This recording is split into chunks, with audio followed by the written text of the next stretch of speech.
What's up, everybody? Carolina Jackpot checking in on May the 20th, Sunday afternoon. And I want to dive into some college football scheduling, especially as it pertains to the first few weeks of the season, and then a few games that are going to happen later on in the year. This comes up every year. Power 5 schools that lose games to non-Power 5 schools. And this ends up hurting them as far as bowl implications go. It ends up hurting them as far as their rankings go, and it messes up a lot of things. The past few years, you'll see a lot more Power 5 teams who are going on the road to play at non-Power 5 schools. Certainly, those non-Power 5 schools are enjoying a lot of exposure from that. I mean, it's a really good thing for both sides, and I like it. I think it's interesting. I think it's interesting when Miami goes to play at Appalachian State, or Miami goes to play at Arkansas State, or you have some more this year that are really interesting. So I want to dive into some of these games this year and see what maybe some potential upsets brewing. Some games that are Power 5 teams that I expect to lose to Power 5 schools that I do not consider upsets, and there are a couple of those on here as well. So let's jump right into this and see what we have in 2018, the first few weeks of the season. You have on, I think it's Friday night, which would be the 31st of August. We got Syracuse at Western Michigan. Syracuse is picked to finish last in the ACC Atlantic Division this year, but they do return their quarterback Eric Dungy and their running back Dante Strickland. Their offensive line is also in pretty decent shape. Got 3 returning starters there and 1 coming back from an injury. Their receiving core is a little bit depleted. Their defense has also lost a few, especially on the linebacker position. So they got some work to do there. Western Michigan is not exactly world beaters. They've had a couple of good seasons there in the MAC. Not one of the best teams in that conference right now as of yet, but it is Syracuse on the road. I think Syracuse is getting a little bit of a shaft this year as far as preseason being picked, finished last in a couple of these magazines I picked up so far. And as far as these predictions go, a lot of that stuff can change too, especially with summer camp and that type of stuff before the season starts, injuries and so forth. So Syracuse at Western Michigan, there is a potential for an upset there, but I expect the Orange to take care of business and win that game. Colorado State playing Colorado in Denver, the home of the Broncos. It's a neutral site rivalry game for these teams. Colorado was 5-7 last year, coming off a 10-3 record, which was their best record in quite a while. They're picked to finish kind of low in their division of the Pac-12. They should be better than they were last year. Colorado State 7-6 last year. They led the Mountain West in scoring and led the Mountain West in total offense. Mike Bobo is always going to have a prolific offensive team on the field, but can they stop anybody? That's the question. Colorado State has 3 games to start the season against Power 5 competition, and I think that they are definitely going to win one of those, which we'll talk about here in just a bit. This one, I don't know if this is the one or not. They're 9-point early underdogs to Colorado, so I would kind of lean with the Buffaloes on this one, but this is one that, it's a rivalry game. You never know. The Rams could pull the upset here. San Diego State is on the road at Stanford on that Friday night. State last year, double-digit wins. They had Rashad Penny, who set some rushing records, was one of the dark horse Heisman contenders, but that didn't pan out. Juwan Washington is taking over for him. They also have a quarterback named Christian Chapman, who's a senior, 23-6. as a starter, and he's only thrown 11 interceptions in 3 years, which is really good. They also returned 7 starters on defense for Rocky Long's team. Stanford, of course, everything with them depends on Bryce Love. Hopefully Bryce is healed up and healthy this year. I would love to see him at 100% all year long. If he's not, or if the rest of the team's not, there could be an upset brewing there in Palo Alto. Though I do expect them to take care of business against San Diego State. That'll be a close game, but I think Stanford will win it. There's potential there for an upset. Army on the road at Duke on that Saturday. Army was 10-3 last year. They won the Commander-in-Chief's trophy. They got to replace Ahmad Bradshaw at quarterback. They do have a young offensive line. They return, or Duke returns actually, Daniel Jones, their quarterback, and a decent defense. They're also 9-point favorites early at home, but they did lose to Army last year on the road in Michie Stadium. So I would not count the Black Knights out in that game at all. That one, I think, that one's one of your potentials right there that I would definitely look at. Army on the road at Duke. Indiana on the road with FIU in Miami. These two teams played a series home and home in 2015 and 16, which is kind of strange for these two guys to be hooking it up. They're about as different. They're geographically, not all the way totally across the country, but got to think, player wise and just everything wise is totally different. But they have played, and they will play again this year. Butch Davis is the coach at FIU. You guys know who Butch Davis is. He had some really good teams at the University of Miami in the mid-'90s all the way up to about year 2000. Had some dirty doings going on down there, and eventually did him in. But Butch has resurfaced. He's older now, and this is probably his swan song at Florida International. They're taking on Indiana, who is picked to finish last in their division in the Big Ten. But Indiana plays on a tough side of that division. I wouldn't count the Hoosiers out, and I would favor them in this game, but FIU also wouldn't count them out either. They were in a bowl game last year against Temple. They lost in the Gasparilla Bowl in Tampa. Gasparilla, I believe it is.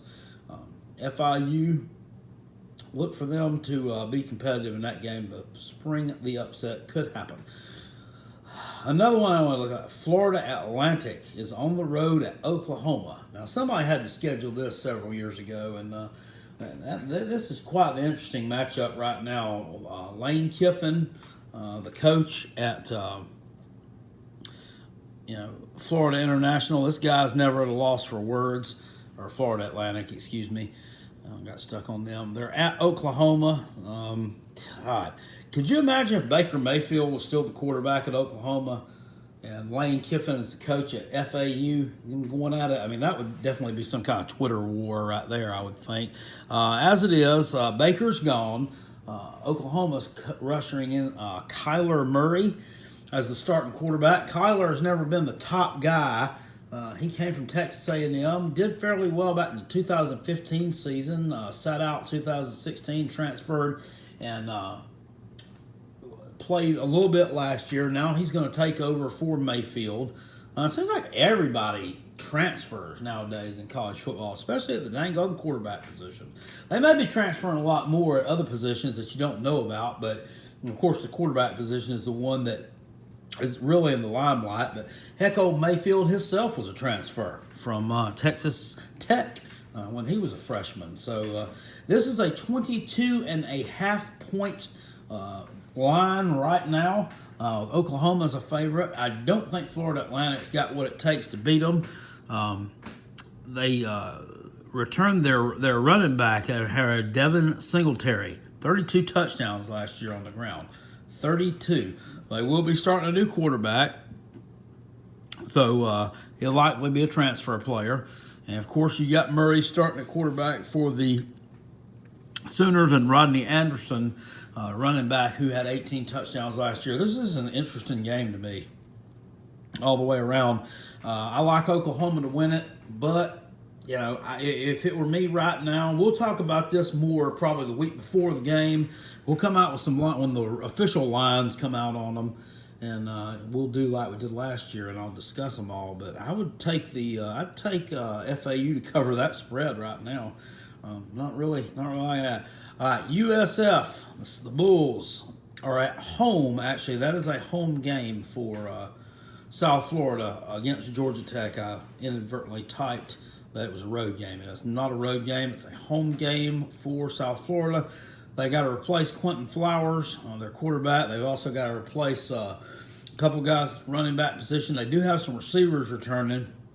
Georgia Tech is returning their quarterback and Kervonte Benson. From a team that went 5-6 last year, but they had 3 swing games that kind of could have went either way. They could have very easily been 8-3. I don't think Georgia Tech is quite as bad as the record indicated last year, but I think people are kind of growing tired down there with the Paul Johnson stuff. I mean, this is not a very exciting brand of football, and they're just not. In 2014. They made some big strides, and they were highly touted, but have not made it back to an ACC championship game in several years. And he could be potentially on the hot seat. I would think early in the season like this, though, I think Georgia Tech will probably beat South Florida. Just based off the fact that South Florida's got to gel. They're missing, some key pieces, some key skill players off that offense from last year. So I'm going to look for Georgia Tech to probably take the win there, but being that it's a road game for them, I wouldn't say that South Florida is exactly a really hostile environment to play a football game in, but probably can be kind of tricky. I still take the Yellow Jackets here, but look for South Florida to make some noise. Utah on the road at NIU. I'm just going to call this one of my watch games. I did list it down here. This is an interesting game to me too. There are just some that are just really odd. Why Utah? If they're playing on the road against a Power 5 school, I mean, why not a non-Power 5? Excuse me. Why not at BYU? Or why not at Boise State? Why at NIU? That just seems extremely odd. They're just nowhere near each other geographically. The Utes do return Tyler Huntley. At the running back position is Zach Davis. Was a 1,000-yard rusher last year. Huntley was kind of inconsistent last year for Kyle Whittingham's team.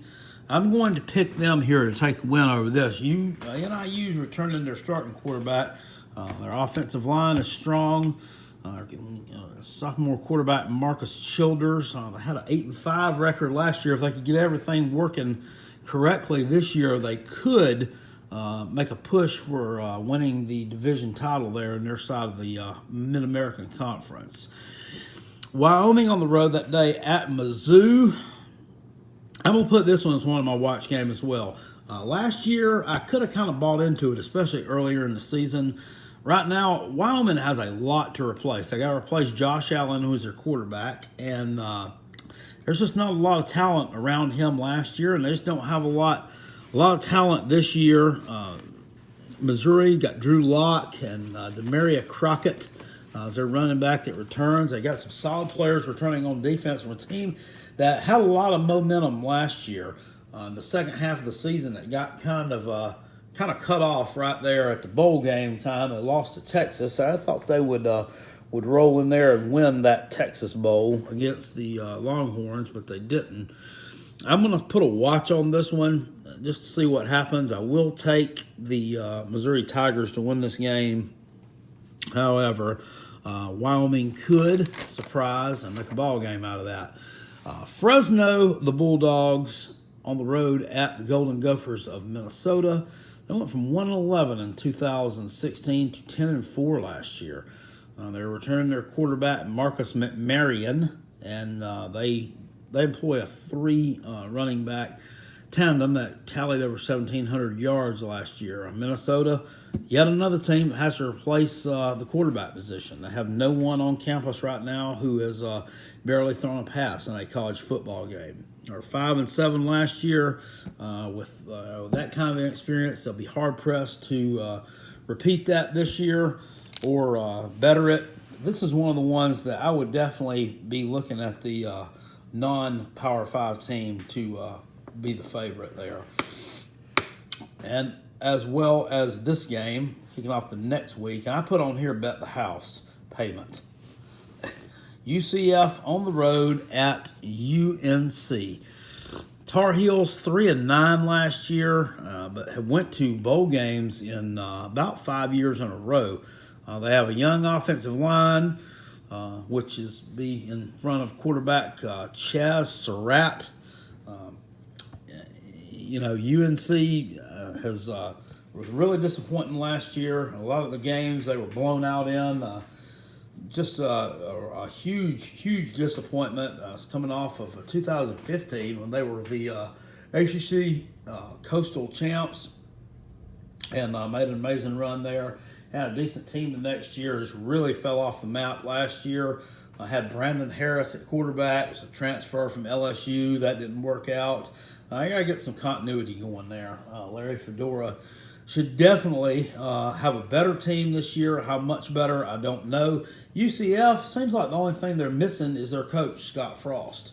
Josh Heupel, former quarterback at Oklahoma and former offensive coordinator at Missouri, will be taking over as the head coach there.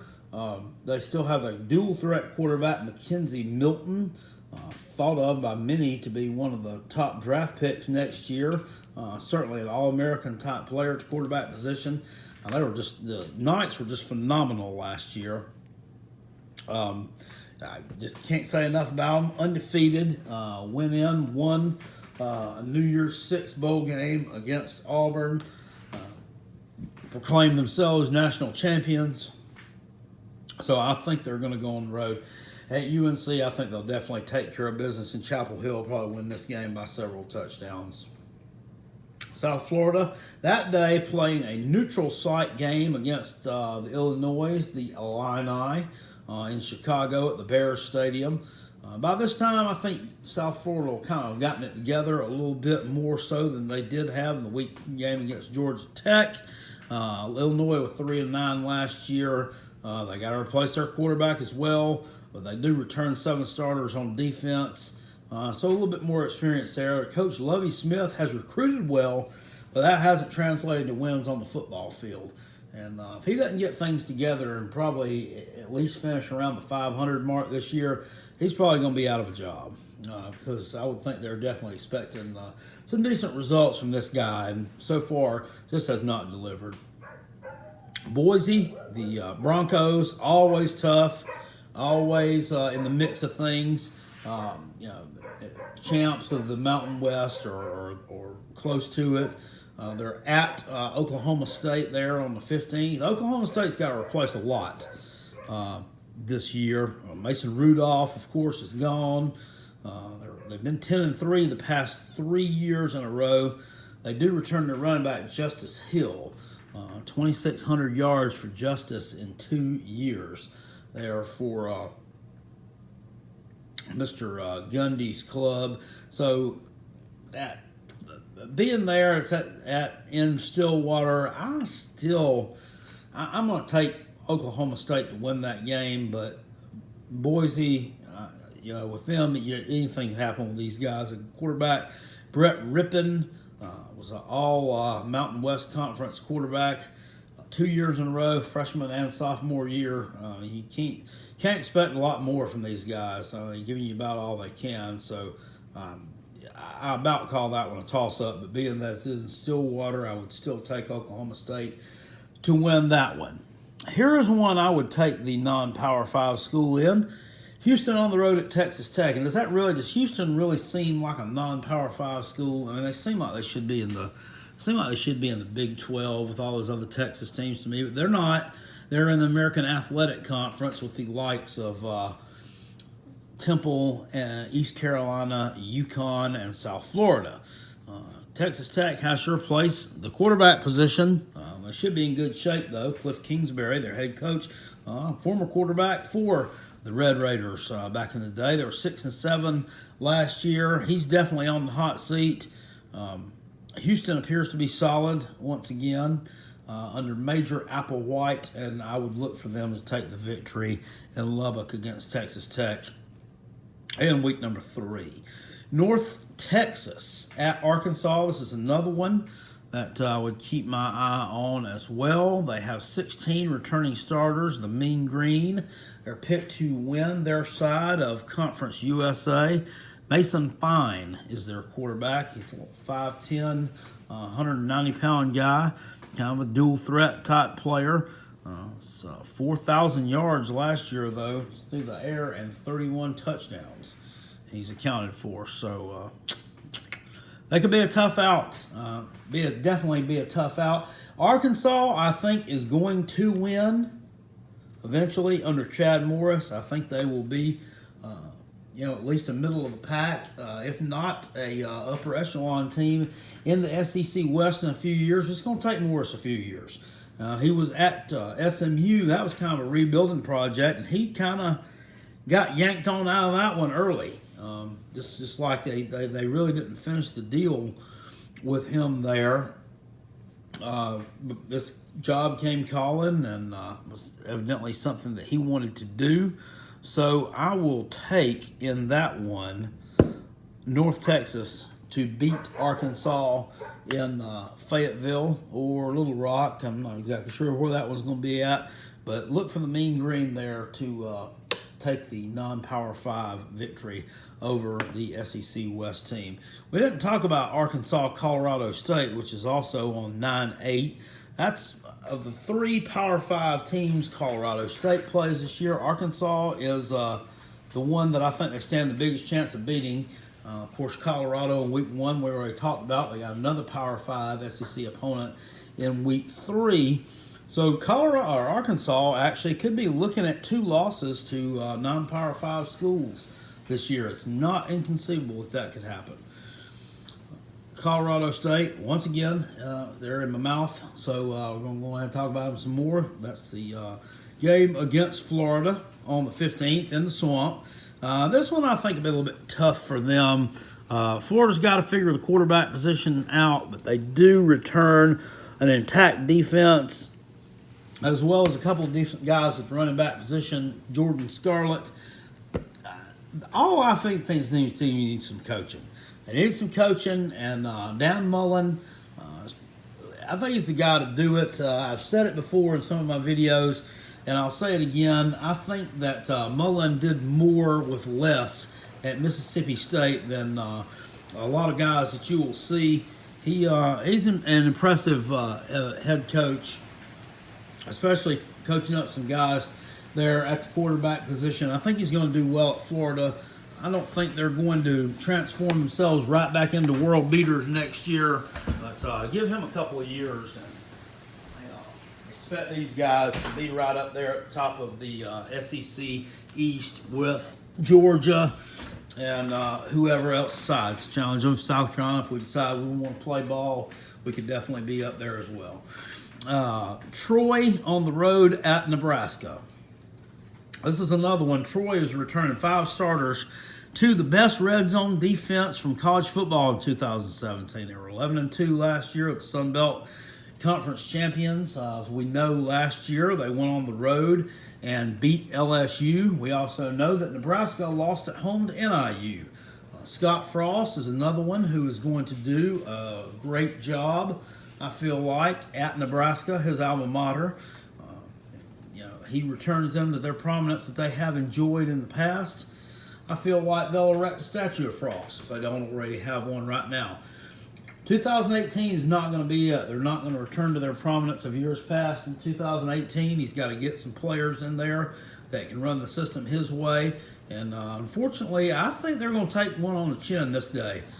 Troy is no pushover. Like I said, last year, winners on the road in Death Valley against LSU. The year before, 2016, they went into the other Death Valley, Clemson, and dang near knocked off the team that would become the eventual national champions. There were a couple of questionable calls there, a little home cooking on the side of the referees in that game in favor of the Taters. So they came away, I think it was a 31-17 victory over Troy, but it didn't come easy for them. It did not come easy for them. NC State on the road at Marshall the next week, the 22nd.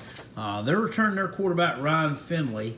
They got to replace 8 starters on defense, though. That's going to be a tall task, especially that defense last year was outstanding. The defensive line, everybody knows about Bradley Chubb.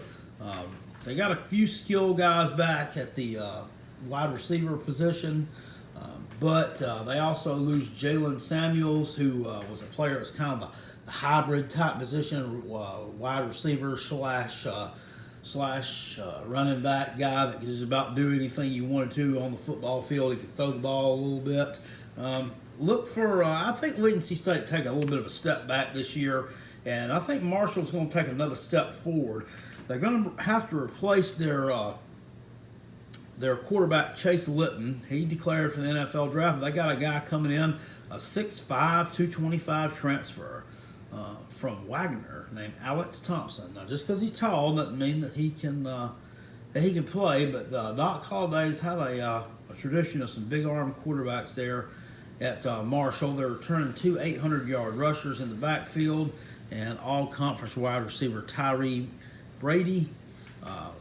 If Mr. Thompson can get things going early, they could cause problems for a few people. And they're watching this one.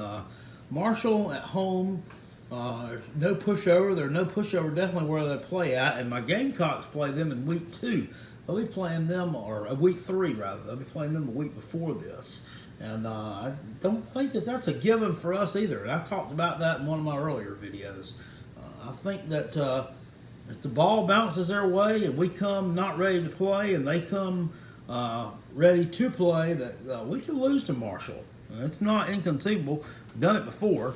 It's been a long time ago. We've only met one time back in 1998, and the Thundering Herd took the victory. That wasn't the Randy Moss version either. That was the year after Randy Moss left. So NC State, Marshall, probably going to be a good one. Marshall played them halfway decent last year in Raleigh, and that was with a loaded NC State team. This is another one I'm just going to say put on the watch list just because I think that it is comical that Virginia Tech, the Hokies, are going on the road to play at 20,000-seat Foreman Field against Old Dominion. I don't understand that at all. And I actually looked this game up and read about it on the Virginian Pilot, which is the newspaper there in the Hampton Roads area where Norfolk and Old Dominion is located. These guys are going to play like 8 times in Norfolk before the year 2030. Virginia Tech signed some kind of deal with them to play there. I don't really understand that, but I went on StubHub and looked, and tickets for this game are like $200 a piece. So definitely, that's going to be interesting. I put it on the watch list.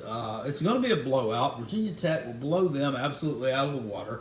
Old Dominion played North Carolina at Foreman Field last year, and UNC took care of them handily, as did the year before NC State played them. But they're trying to elevate themselves up to a big-time program. It seems like they might be kind of putting the cart before the horse a little bit. Let's get the players in there first and start winning some ball games, and then start bringing these big schools in to try to give them a run for their money.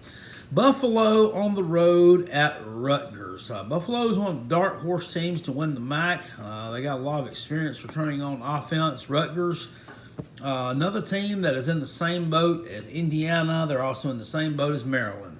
They're not terrible football teams, but they play in the toughest division of the Big Ten. The Big Ten is kind of like the ACC. You got one division that is stacked, kind of like the ACC Atlantic is of Florida State and Clemson.